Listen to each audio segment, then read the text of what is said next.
Casos de polícia. Aqui na Banda B. Antônio Nascimento.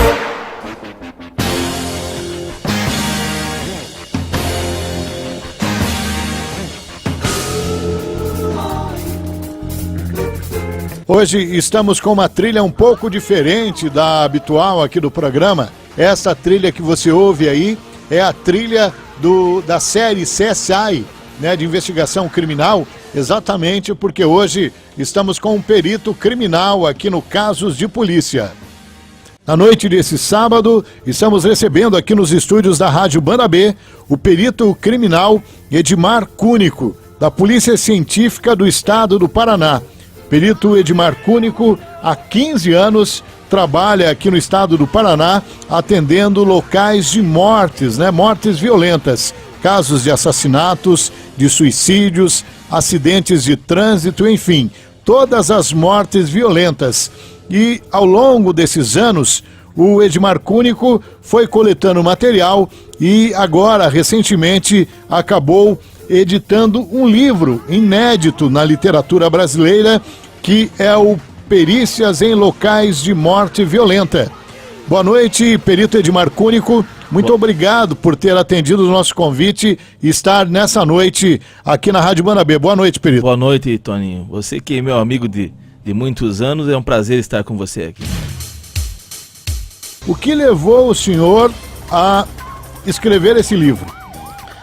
Quando eu entrei para a criminalística e tinha que atender local de morte sem nenhuma experiência, a gente vai recorrer à literatura, vai recorrer aos conhecimentos anteriores, e não havia literatura que fosse objetiva, que me ensinasse a atender local de morte violenta, mas sim espalhada nos livros de medicina legal, nos poucos livros de criminalística que havia há 15 anos atrás. Hoje já não são muitos ainda existe um campo grande para livros de criminalística, e não havia fotos coloridos, os livros preto e branco, as condições eram difíceis.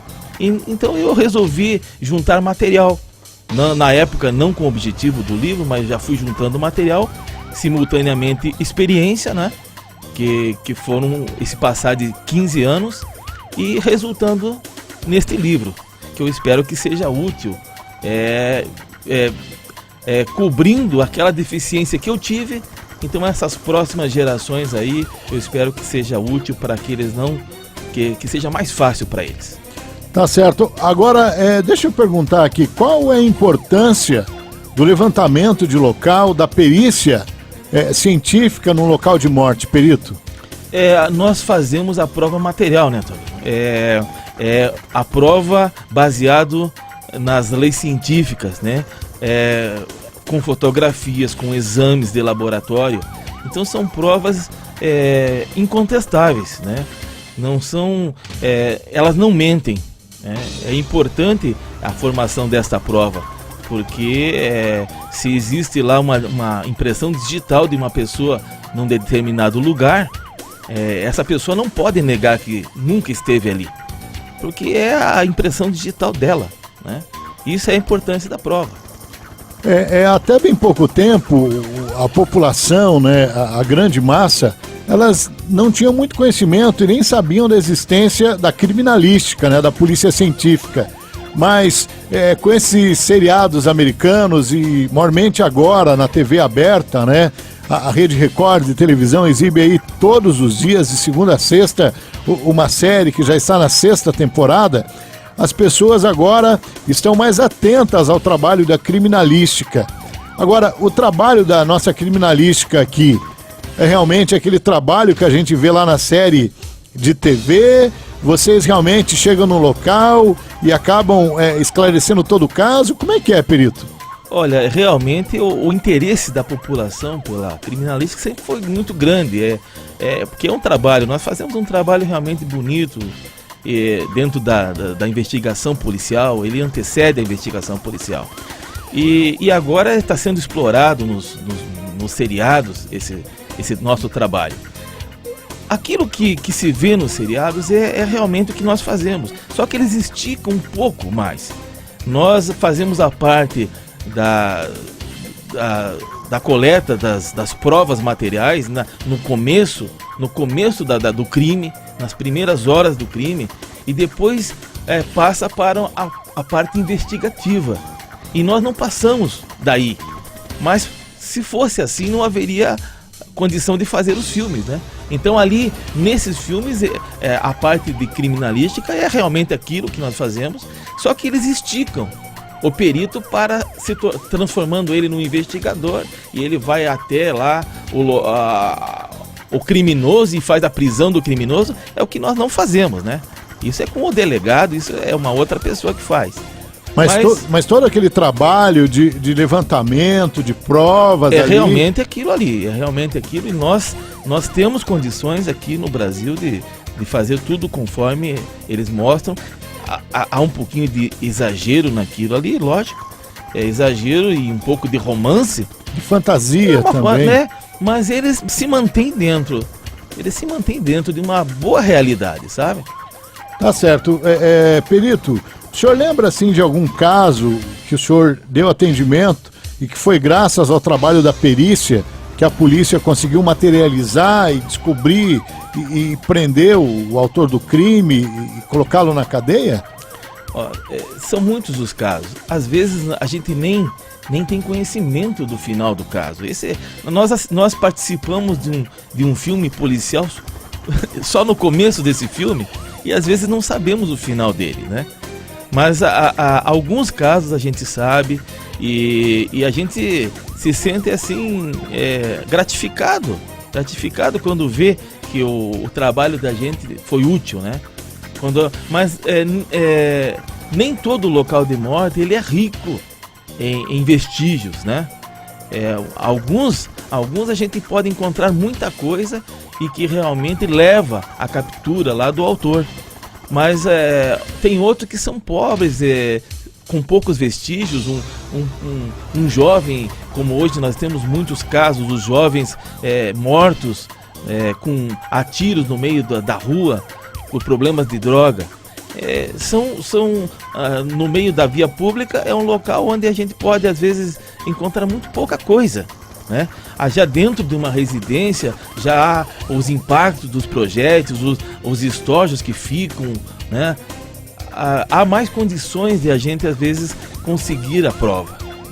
Tá certo. Agora, chegando no local de morte, o que a gente acompanha muitas vezes é que não há uma preservação no local de morte, não, perito?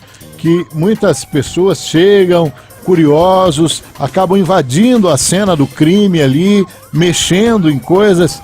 Isso é prejudicial ao trabalho de vocês? Isso é extremamente prejudicial. Essa é uma parte educativa, né, da nossa polícia. Nós trabalhamos na educação do isolamento, da preservação do local de morte.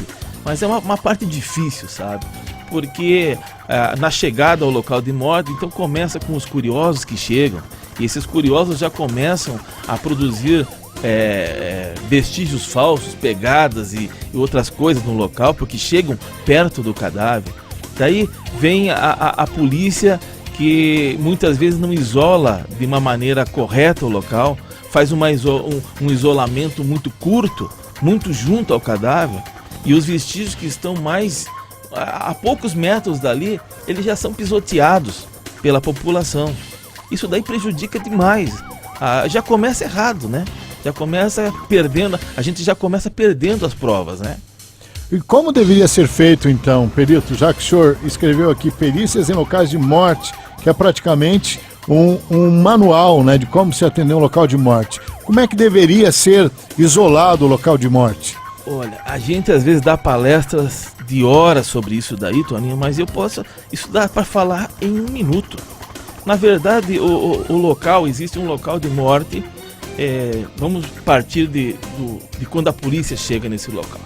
A primeira coisa que tem que fazer, o policial, é ir até a vítima e verificar se ela está em óbito mesmo. Se não estiver em óbito, chama o SIAT, chama o pessoal de atendimento, que é a primeira coisa, é a preservação da vida. Mas se ela já estiver em óbito, não fazer mais nada, não mexer nos bolsos, tentar identificar a vítima, nada, não precisa fazer nada. Simplesmente voltar pelo mesmo caminho aonde que ele veio, afastar-se o máximo possível.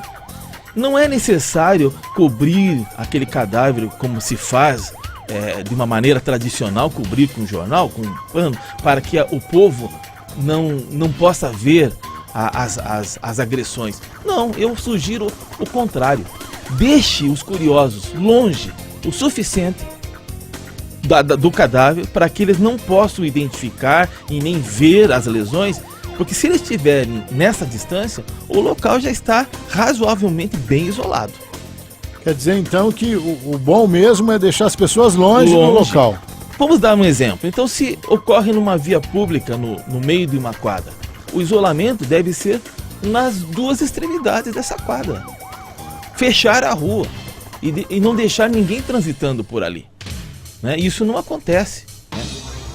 E mesmo as pessoas são aguçadas, e o que a gente percebe, perito, atendendo locais de morte aí, que as pessoas, elas querem ficar próximo, elas querem chegar o quanto mais próximo possível, melhor, não, Parece perito? que elas querem entrar na cena, né? Elas querem quase que participar daquilo ali. A curiosidade é muito grande, né? A psiquiatria forense explica alguma coisa nesse sentido, perito? Olha, não é meu campo a psiquiatria, mas Pela sua experiência, essa curiosidade então. mórbida, vamos dizer assim, Isso. é uma coisa que faz parte de quase todo ser humano. É inerente ao ser humano? Mesmo aquele negue, né? Eu vejo assim pelo meu livro, né, que tem muitas fotos coloridas, mais de 300 fotos coloridas. Então as pessoas abrem um livro e quando se deparam com uma foto, dizem ui, e fecham. Mas segundos depois eles abrem novamente, começam a folhear e não conseguem parar de ver as fotos, né? A primeira foto é um choque, mas depois que começa a folhear não consegue mais parar, né? A curiosidade é muito grande. E essa curiosidade acaba atrapalhando o serviço da polícia e principalmente o serviço de vocês, não, perito? Atrapalha demais, né? Atrapalha todo o serviço, a futura investigação já começa de uma maneira errada, né? Um local bem preservado, ele ajuda no esclarecimento do crime? Ajuda perito? demais, porque ali, nesse local, podem estar os estojos, quando é morto, a vítima é morta por pistola, os estojos ficam no local. Mas se a população chega, ela recolhe. Nos bairros, o adolescente ele vê o estojo lá, ele pega para fazer um chaveirinho ou para lembrança, sabe? Mas se os estojos estiverem lá no local, a gente pode inclusive até fazer coleta de impressões papiloscópicas ali naquele estojo, porque o autor certamente manipulou aquele estojo, aquela munição, né? Então pode ser que em laboratório, que é uma pesquisa difícil, em laboratório podemos até encontrar fragmentos de impressões papiloscópicas nesses estojos que levem até a autoria. É muito importante. Perito, eu sei que tem muitos policiais nos ouvindo neste momento e eu canso de ver em locais de morte, principalmente de assassinatos, onde os tiros são deflagrados de pistolas, né, que as cápsulas, a arma cospe, como a gente diz popularmente, as cápsulas, e ficam ali várias cápsulas espalhadas. Eu tenho acompanhado alguns policiais chegando na cena do crime, juntando cápsula por cápsula e colocando tudo dentro de um saquinho plástico para que nenhuma se perca, para entregar para o senhor ou para o perito que vai atender o local. Isso é correto, perito? É totalmente equivocado e muitos fazem aquilo ali assim com uma boa vontade, mas estão muito mal informados, né? É como se eles quisessem ajudar o perito, né? Olha, perito, eu recolhi todas as cápsulas para você e tal. Ele estragou o meu local, ele manipulou, não é só eu juntar as cápsulas. A posição em que elas caíram, a ejeção daqueles estojos, dependendo da arma, é feita, geralmente, na maioria delas é feita na pistola pro lado direito.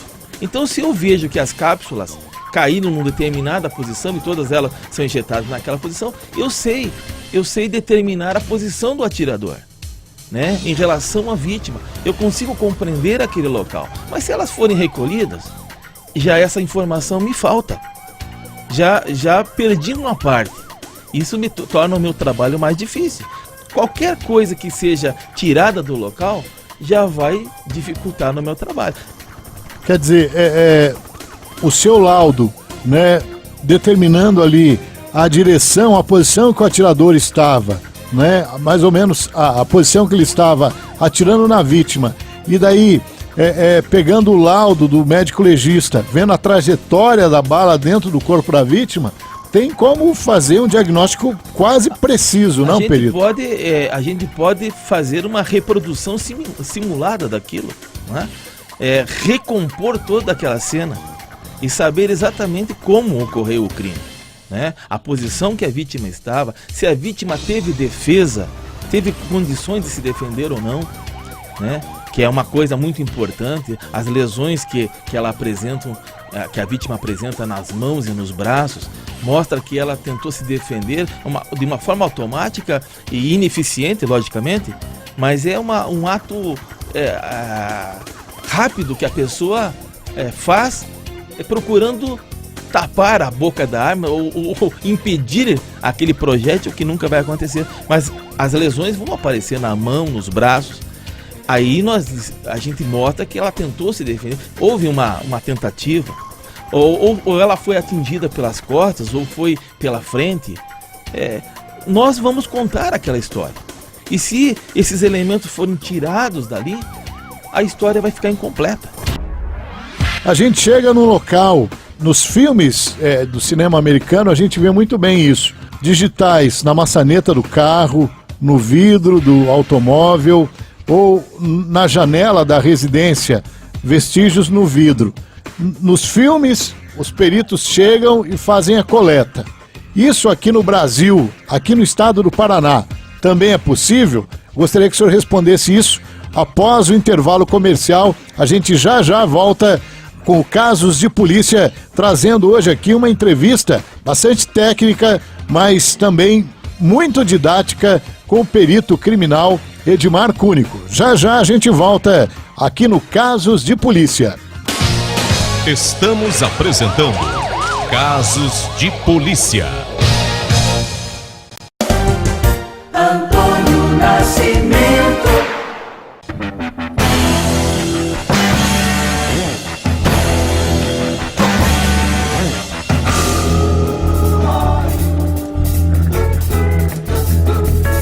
Muito bem, estamos de novo aqui no Casos de Polícia, ouvindo nesta noite o perito Edmar Cúnico, perito do Instituto de Polícia Científica do Estado do Paraná, perito criminal que atende a locais de morte. 15 anos de experiência esta que resultou num livro. O nome do livro, Perícias em Locais de Morte Violenta. Já a gente vai trazer mais detalhes, vamos falar um pouquinho mais desse livro. É praticamente um trabalho, uma obra inédita aqui no Brasil. Não se tem um trabalho assim tão aprofundado, né, trazendo uma experiência tão larga assim como a do perito Edmar Cúnico. 15 anos de estrada atendendo locais de mortes aqui em Curitiba e região metropolitana. Já vamos falar um pouquinho mais desta obra, Perícias em Locais de Morte Violenta. Antes do intervalo comercial, perito Edmar Cúnico, eu perguntava ao senhor a respeito desses filmes onde a gente vê os peritos coletando impressões digitais, evidências através da impressão digital dos criminosos. Isso hoje aqui no Brasil já é possível, perito? Vocês conseguem identificar uma pessoa coletando impressões digitais em locais de morte? Como é que é isso, por favor? É possível, sim. Só temos que fazer uma ressalva sobre a impressão digital pelo seguinte: não é tão fácil, assim como mostram nos filmes, de você, manipulando os objetos, deixar impressões boas naquele objeto. E quando você manipula um objeto, as cristas papilares ali, eles são, o desenho da papilar ali é questão ali de milímetros. Então, se você desloca um pouquinho, já borra tudo. Então a gente encontra muitos borrões. As boas impressões papiloscópicas, elas são encontradas quando a gente pega assim, objetos em forma de pinça, como a gente pega um copo, por exemplo, que você, ao largar o copo, você solta sem arrastar aqui. Então, se nós encontrarmos esta impressão de boa qualidade, é possível identificar sim. Nós, no Brasil, ainda está em andamento, mas nós não temos assim um banco de dados de âmbito nacional que você possa pegar uma impressão e identificar. É necessário ainda que haja um padrão para comparação, que haja um autor que foi preso em flagrante, né? Alguém que é suspeito de ter praticado. Então é possível fazer o confronto papiloscópico daquela impressão do local com a impressão da pessoa. Esse banco de dados nós ainda não temos. Já que o senhor tocou nesse assunto, tem uma base de dados. Atualmente está se pensando aí em criar um banco de sêmen, né? Um banco de DNA, principalmente de pedófilos. O senhor acha isso interessante ou não? É possível. Todo elemento que identifique uma pessoa, o primeiro que a gente conhece, que é a impressão papiloscópica aí, as digitais, é o primeiro. Se temos essa informação, nós podemos arquivá-la. Agora com o DNA, se nós temos a informação genética, ela pode também ser arquivada. Todo tipo de informação que seja algo que sirva de identificação da pessoa, que seja algo que só aquela pessoa possui, que não haja duplicata, isto pode ser arquivado, pode ser feito em bancos de qualquer tipo de marca. Como nós vemos até nos próprios seriados, uma marca de um pneu, eles vão lá no aparelho e comparam as marcas dos pneus das diversas fábricas. Todo tipo de marca pode ser feito em banco, todo. Eu estava folhando o seu livro aqui, perito. Como é que deve ser isso? Os passos de atendimento a um local de morte. Eu começo a explicação ali, realmente como você falou, nessa ordem, desde de quando a morte ocorre, quais são as providências que são tomadas antes da chegada, antes até da informação para chegar até a polícia, depois quando essa informação chega aos órgãos policiais, como que esses órgãos policiais eles devem fazer para imediatamente, cumprindo com o Código de Processo Penal, o que eles devem fazer? Vão até o local, a autoridade policial vai até o local, faz o isolamento e preservação daquele local, né? Até a chegada dos peritos criminais. Então, a partir de que os peritos criminais chegam, o local é deles, eles são a autoridade do local e eles vão dar ali as recomendações, as ordens e preparar melhor aquele local conforme as necessidades. E quando eles terminarem os seus trabalhos, eles novamente passam para a autoridade policial, que aí pode fazer a apreensão dos objetos e partir da investigação, né? Então nós realmente fazemos toda essa parte e detalhamos daí cada parte, qual é a parte do perito, né? Eu agora passei rápido assim, mas dentro desses passos a gente detalha qual é o comportamento do perito, como que ele deve entrar no local, quais são os cuidados que ele deve tomar, para ele também não destruir o local. Porque um perito descuidado, ele também destrói o local. É preciso que se haja de uma maneira realmente técnica. E o perito tem que ter um olho clínico também para ele saber identificar as evidências daquele local, não, Edmar? Exatamente, é o conhecimento junto com a experiência que faz com que ele tenha esse sentido, né? Aquele, como se fosse um sexto sentido, né? Aquela visão de você olhar, aonde uma pessoa comum olha e não vê nada, o perito vê. Você vai, fotografa, recolhe as evidências, e daí? Para onde vai o trabalho do perito? Aí nós vamos para o Instituto de Criminalística. levamos aquele material para novos exames. Se eu faço uma coleta de um sangue, né, pode ser que o autor também tenha se machucado na briga e deixou lá algumas gotas de sangue. Ali tem o DNA dele. Então ali está a assinatura dele. Ele deixa no local a assinatura dele, que é o seu DNA. Então nós vamos ao Isso local. pode ser uma prova cabal contra ele, né? Uma prova definitiva. Uma prova definitiva incontestável, né? E nós vamos então, trazemos todos aqueles materiais e direcionamos a cada laboratório, né? Ao laboratório de papiloscopia, a balística forense, ao DNA, a química legal, que faz os primeiros exames naquela amostra de sangue, e distribuímos todo aquele material que nós recolhemos no local, né, para os laboratórios que vão fazer exames complementares, né, alguns exames indicativos e outros exames conclusivos. Tá certo. Agora, você falou aí no exame de balística, né? Como é que é feito? As pessoas ouvem falar do exame de balística, que você pega um projétil no local e depois é apreendido uma arma lá. Como é que é feita essa comparação para ver se determinada arma foi utilizada lá em tal crime, por exemplo? Isso daí é uma coisa muito...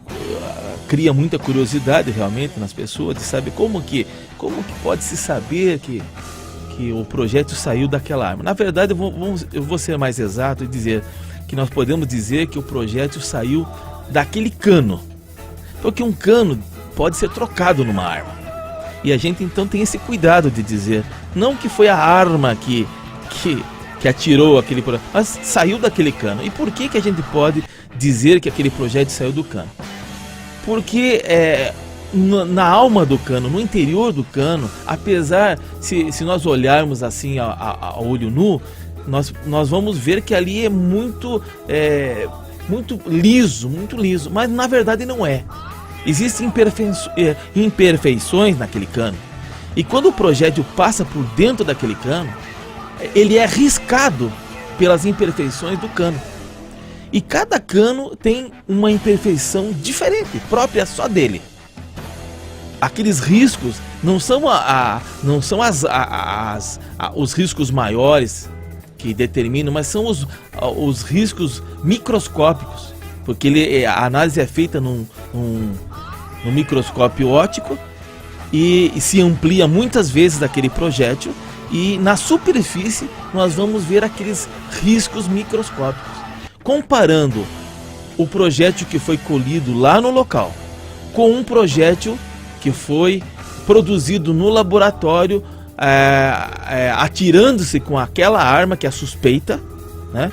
A gente atira dentro de um dispositivo que permite recuperar aquele projétil, leva os dois projéteis para o microscópio e compara aquelas superfícies. E se realmente saiu daquele cano, a gente nota que as superfícies são idênticas. Vão ser idênticas ali. E únicas. Nenhum outro cano vai produzir as mesmas imperfeições. Que, mesmo na verdade, sendo da mesma fábrica, de jeito nenhum. Sendo fabricado no mesmo dia, na mesma série de armas. Porque não se trata das características daquele cano, mas sim das imperfeições microscópicas que tudo tem, né? Então, dois canos saindo da mesma fábrica não vão ser totalmente diferentes, num ponto de vista microscópico. E isso pode provar que realmente determinado cano que o projétil saiu daquele cano e não de outro. De outro cano. E isso é uma conclusivo, prova... conclusivo, uma prova cabal. Agora, um outro exame também, perito, que muito se fala, o exame, que é o exame da luva de parafina. Como é que é esse exame? O exame que era conhecido como luva de parafina, ele já não existe mais. Ele é um exame que trazia alguns problemas, falsos positivos, né? E ele foi deixado de lado. E hoje se faz um exame chamado de residuograma de chumbo. A pesquisa que se faz em qualquer lugar, vamos dar um exemplo, na mão de uma pessoa que é suspeita de ter atirado.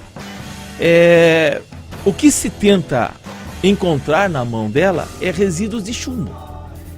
Porque o chumbo, ele não aparece em alimentos, ele não aparece em cosméticos, né? Se a mão daquela pessoa tem fragmentos de chumbo, que eles foram... Bom, eu já digo como que eles surgiram ali na mão. Mas se tem na mão daquela pessoa fragmento de chumbo, como que ela vai explicar? É difícil de uma pessoa explicar da onde veio aqueles fragmentos. Porque o chumbo não se encontra em qualquer lugar.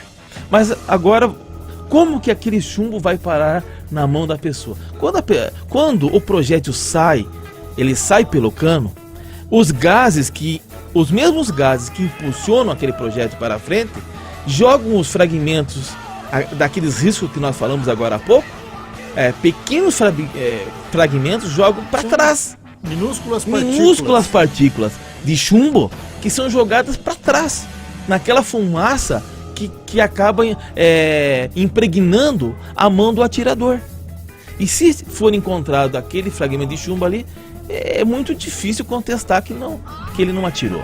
Porque, como o senhor disse, o exame de luva de parafina foi deixado de lado, Foi deixado de lado. Mesmo porque ele mostrava os resíduos de pólvora na mão, é isso, né? Exato, a pesquisa era dos elementos da pólvora. Da pólvora. E, por exemplo, um dentista que mexe ali com alguns elementos químicos já fica prejudicado. Quem fuma e usa o fósforo para atender... Então, esses elementos que apareciam ali, eles estão presentes em cosméticos, né, no fumante, no mundo do fumante.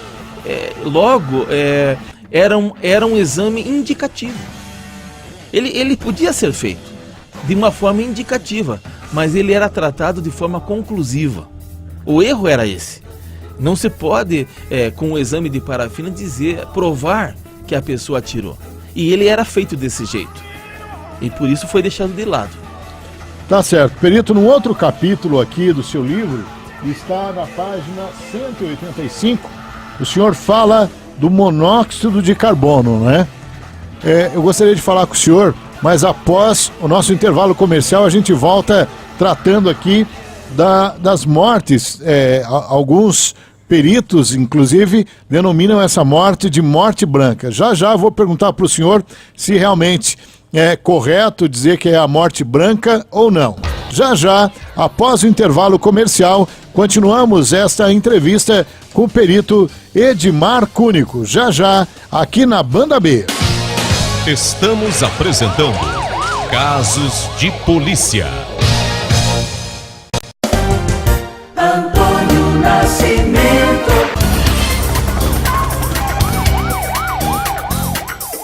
Muito bem, voltamos na noite desse sábado aqui na Banda B, no Casos de Polícia, hoje entrevistando o perito Edmar Cúnico, perito do Instituto de Polícia Científica do Estado do Paraná, que escreveu um livro que foi lançado recentemente, Perícias em Locais de Morte Violenta. Perito, como que as pessoas podem adquirir esse livro? Como é que as pessoas podem ter acesso a esse livro? Para quem o senhor recomenda esse livro? Então, a princípio, ele está sendo vendido pelo site, né? O site é www.edmarcunico.com.br e a gente está procurando as livrarias e logo vai estar nas livrarias, né?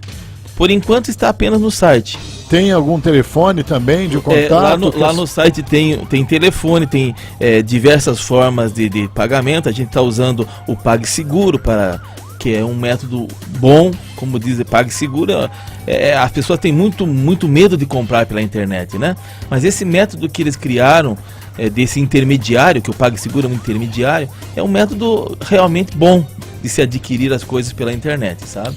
Bem, então a pessoa entra lá no www.edmar, né? Edmar com I, né? Exatamente. Edmarcunico, tudo junto.com.br. Eu repetir aqui, www.edmarcunico.com.br. E daí lá, entra e tem todos os caminhos lá para ele adquirir esse livro. Lá no site eu coloquei algumas fotos do livro, né? Então ali a pessoa pode ter uma ideia de como que é o livro, das ilustrações coloridas, das fotos coloridas, né, que tem o livro. São mais de 300 fotos coloridas mostrando os locais de morte que eu atendi durante esses últimos 15 anos, né? Tá certo. Perito, antes do intervalo a gente falava sobre o monóxido de carbono. O que é a morte provocada pelo monóxido de carbono? A gente vê muito isso em chuveiro com aquecimento a gás, também em guaritas, aqueles vigias que trabalham à noite, acabam colocando uma latinha ali, principalmente no inverno, né? É praticamente uma morte sazonal, né? Porque a maior incidência dela é no inverno, nos meses de inverno. E a pessoa vai tomar banho, de repente está lá morta. A pessoa vai fazer um fogo na guarita e acaba morrendo. Muitas empregadas também, naqueles apartamentos mais antigos, onde a dependência de empregada ficava anexo à área de serviço ali, e o aquecedor era colocado na área de serviço. Eu cobri alguns casos, muitos casos, onde a empregada, infelizmente, dormia e amanhecia morta. O que acontece com a morte produzida pelo monóxido de carbono? Perito, por favor, eu gostaria que o senhor explicasse para a gente. A primeira coisa a dizer sobre o monóxido é o seguinte: a pessoa houve um acidente e lá morreu com o monóxido de carbono. O monóxido não é o gás combustível, não é o gás do botijão. Algumas pessoas confundem como sendo o gás do botijão, que é usado para produzir o fogo. O monóxido é um produto na queima de qualquer coisa. Aonde houver uma chama, está sendo produzido monóxido de carbono, que é um gás incolor, que ele não tem cheiro, não tem cor, ele não é perceptível de forma nenhuma, né? Quando ele é introduzido no organismo, ele impede que o oxigênio circule, que haja a troca de oxigênios. Ele toma o lugar do oxigênio e ele impede, e a pessoa morre asfixiada. Essa morte é uma morte geralmente acidental, por falta de informação das pessoas. É bom a gente alertar aqui. Como você já falou, ocorre muito no inverno, né? Nos aquecedores, os aquecedores eles precisam estar bem regulados, né? A manutenção boa, para que não produza esse monóxido de carbono. Esse monóxido não pode ir para dentro do ambiente. Você falou da guarita também, faz aquele braseiro, né, que chama, aquele braseiro, e fecha o ambiente. Se houver qualquer tipo de aquecimento com chama no ambiente e houver circulação de ar suficiente, não vai ter perigo. Mas como ocorre no inverno, as pessoas fecham as janelas, né? E procuram impedir que o frio entre, mas ele impede também que o monóxido saia. E aquele monóxido vai atingindo uma concentração alta dentro do ambiente, a pessoa não percebe, causa uma sonolência, ela acaba dormindo, perde a capacidade de reagir e morre por asfixia, sem nenhuma chance, viu? Eu digo que o monóxido é um elemento traiçoeiro, ele é um grande bandido, sabe, o monóxido, porque ele é cruel. Ele substitui o oxigênio e não deixa mais que o oxigênio entre nas hemácias e haja troca de oxigênio. E a pessoa então vai sentindo aquela falta de ar, mas dá uma sonolência muito grande. E quando ela desconfia de que alguma coisa está acontecendo, ela não tem mais forças para reagir. E aí ela fica ali e morre asfixiada, morre dormindo, né? Muitas pessoas colocam o aquecedor de gás dentro do banheiro. Isso é correto ou não? Não está correto. O melhor lugar de qualquer tipo de aquecedor é do lado de fora, sabe? Eu no meu apartamento eu não tenho. Eu tenho muito medo sabe? Eu vou dizer para você sinceramente, eu tenho medo do aquecedor, sabe? Porque ele pode ser um vilão a qualquer momento.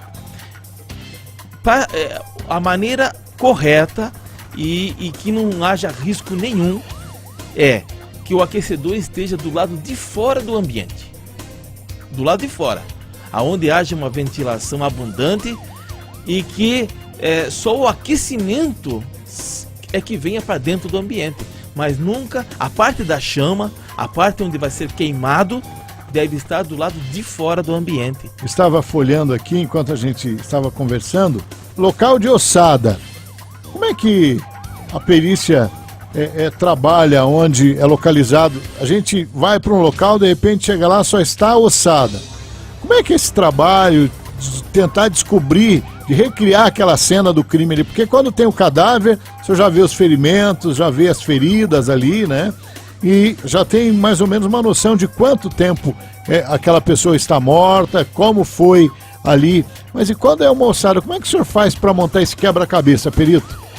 Toninho, na verdade, cada dia que passa depois do fato, depois da morte, cada dia que passa, fica mais difícil, cada vez é mais difícil, os vestígios vão desaparecendo. E como você falou aí, uma ossada é o final da coisa, né? Já se as lesões estavam nas partes moles do corpo, elas não existem mais. Agora, se esta vítima foi morta por um tiro e esse tiro transfixou um osso, isso daí vai estar presente, né? Então isso, junto com a ossada, a gente pode, como houve a putrefação de todo aquele material e os projéteis que estavam dentro do corpo, eles estão ali. Então, mesmo sendo ossada, os projéteis podem ser encontrados ali, né? A identificação daquela ossada, ela pode ser identificado conforme ainda, se houver material genético nos ossos, pode ser feita o DNA, ou se não é identificado de outras formas, jamais pela medicina legal, já nós estamos agora falando mais para o trabalho do médico legista, né? Que toda essa ossada vai lá para o Instituto o IML, né? O Instituto Médico Legal, e então já o legista vai trabalhar nessa parte de identificação, de determinar o sexo, determinar a idade. É possível e é feito de maneira científica e de uma maneira correta, sabe? Mesmo a gente fala de uma ossada e dá a impressão de que não tem mais jeito, né? Não, mas tem muito jeito, sim. Aos olhos da perícia, muita história pode ser contada mesmo com uma ossada. Tá certo. Perito, eu estava também folheando o livro aqui e encontrei algumas fotos de pessoas enforcadas. A gente encontra um cadáver no meio de um matagal, por exemplo. Está lá com uma corda no pescoço. Agora, como a gente vai saber se aquela pessoa, ela mesma provocou aquela situação, ela cometeu suicídio, ou se alguém matou ela e simulou um suicídio? Tem como descobrir isso pelo trabalho da perícia no local, Edmar? Tem. Você falou assim que como se fosse de uma maneira difícil de enxergar, né? Para o perito não há essa dificuldade. A gente olha e analisando os elementos a gente já sabe qual é a hipótese das duas que você levantou, qual é a hipótese que ocorreu ali. Eu posso explicar assim de uma maneira bem simplória aí, é o seguinte: a pessoa está viva, ela tem a circulação, o sangue está circulando. Vamos dar um exemplo então. A pessoa viva dá aquela ralada, vamos falar daquela ralada que te dá no cotovelo, né? Logo depois se junta ali uma crosta, aquele sangue, ele fica ali, forma uma crosta dura, né? Porque o sangue está circulando, ele vai até aquela região. Quando a pessoa está morta, vamos supor agora um cadáver, a pessoa já está morta e ela está sendo conduzida, está sendo arrastada pelo autor para ser escondida em algum lugar, e ela também raspa.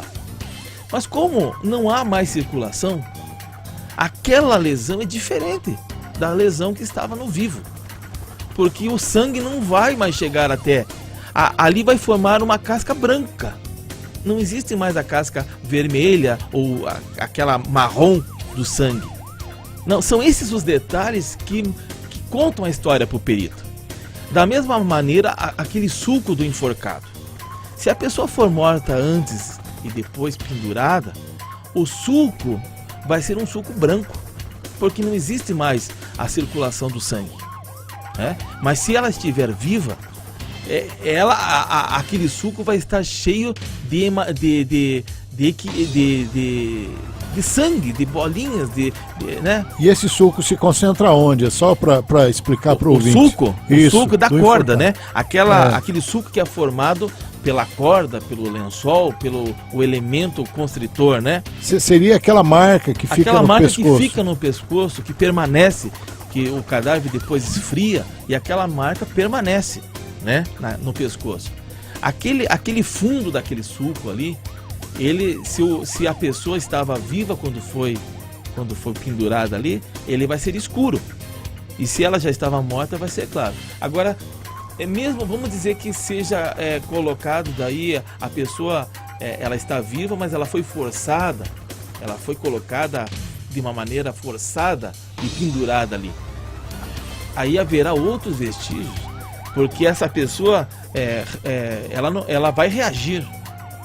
Nenhuma pessoa vai ficar totalmente parada e deixar ser pendurada ali. Ela vai reagir, e nessa reação ela pode arranhar o autor, e pode haver material da pele do autor nas unhas daquela pessoa, os hematomas nos braços, que no uso da violência vai formar, né, marcas que quando a gente vê, a gente diz, opa, essa pessoa aí, ela reagiu, né, houve uma coisa forçada, porque o suicida, ele vai fazer de uma maneira muito tranquila, né? Ele vai cometer aquele ato ali de uma maneira tranquila, inclusive com detalhes assim, que eu posso dizer, detalhes assim que pode ser bobo para qualquer pessoa, mas o alinhamento dos sapatos que estão ali do lado daquela pessoa, né? Se é um suicida, a maioria das vezes ele tira o chinelo, o sapato, antes de cometer o ato. E aquele calçado está ali, alinhadinho do lado do corpo. E você nota que aquilo ali se trata de um suicídio, né? Mas se é uma simulação de suicídio, mas na verdade é um homicídio, aquele calçado vai voar para os cantos na hora que a pessoa se debate, né? Esses são os detalhes que o perito enxerga, né? Que a pessoa, apenas o curioso, ele olha e ele não vê. E pela posição do nó, algumas pessoas dizem que pela posição que o nó está ali, tem como perceber se foi a própria pessoa, se foi colocado depois. Isso realmente tem alguma coisa a ver? Cada pequeno detalhe é importante. Cada pequeno detalhe, no formato das lesões, a gente pode saber se ela é destra ou se ela é canhota. São muitos detalhes, viu, Tony? São aqueles pequenos detalhes que vão fazer a diferença, sabe? É muita coisa mesmo, sabe? Tá certo. Perito, no seu livro,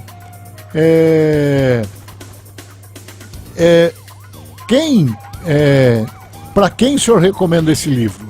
É um livro para um determinado público, para um público dirigido, ou qualquer um pode ler esse livro que vai gostar? Como é que é isso?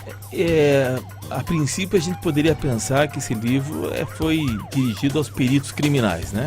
Realmente é para eles, mas eu procurei colocar uma linguagem técnica, mas não muito pesada, e me preocupei também com os profissionais da segurança pública que usam os nossos laudos, que às vezes têm dificuldade em entender o que os nossos laudos dizem, né?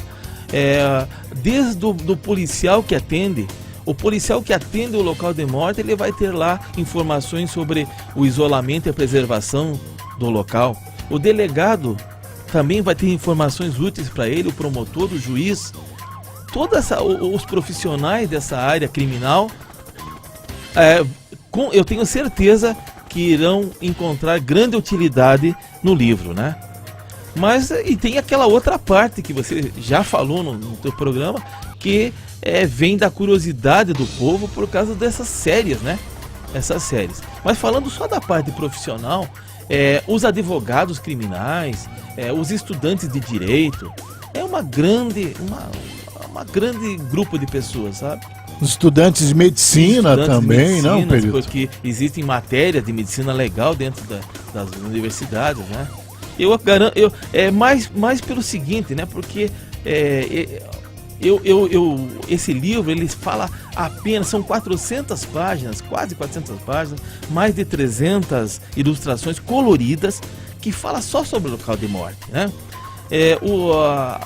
As demais literaturas de criminalística que nós temos são livros que procuram falar de vários tipos de exames, de vários, né? Então não se dedica apenas a um caso. E eu procurei me dedicar, fazer um livro dedicado apenas a um tipo, que é o local de morte. E que, ao meu ver, é o crime que chama mais atenção, né? É o crime número 1 da humanidade, né? Desde os princípios, a vida como sendo a coisa mais preciosa da pessoa, é a coisa que mais chama atenção, não é verdade? Exatamente. Perito, a gente está chegando ao final do programa, mas assim, eu gostaria de saber do senhor, muitas pessoas estão nos ouvindo neste momento, universitários, né? Mesmo estudantes do ensino fundamental, professores do ensino médio, aquelas pessoas que de repente quiserem convidar o senhor para uma palestra em uma universidade, numa faculdade, numa escola, para falar para as pessoas desse trabalho que o senhor realiza no dia a dia e também do seu livro. Como é que faz para entrar em contato com o perito Edmar Cúnico? Pode entrar no site também e deixar um recado? Pode ser, Tony, pode ser pelo site, lá usando aqueles telefones que estão lá no site, que olha, eu confesso que eu nem sei de cor os telefones, né?